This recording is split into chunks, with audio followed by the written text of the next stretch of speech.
Ngadepi lonjakan penumpang pada arus mudik lebaran di jalur perairan, Ditpol Air Polda Sumsel terjun ke ratusan personil.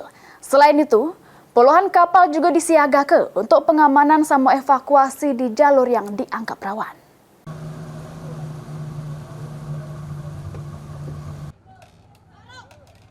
Ditpol Air Polda Sumsel nyiaga ke 300 personil untuk menghadapi lonjakan penumpang pada arus mudik lebaran di jalur perairan yang diprediksi mulai terjadi pada 18 Maret 2026.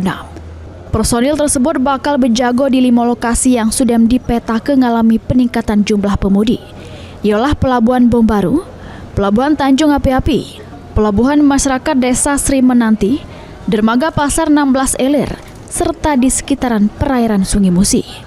Selain itu, puluhan kapal juga disiagakan untuk pengamanan sama evakuasi di jalur yang dianggap rawan kecelakaan. Pecah perairan Sungsang sama air Sugihan sampai Selat Bangka, Karangagung, serta perairan Sungai Musi sampai Muaro Sungsang. Ada 5 tempat yang pada saat Lebaran ini hasil evaluasi beberapa tahun terakhir ada kelonjakan, kenaikan di ada Pelabuhan Bombaru, Pelabuhan Tanjung Api-Api, Pelabuhan Sri Menanti, terus Dermaga Pasar 16 Ilir, baru yang perairan Simusi.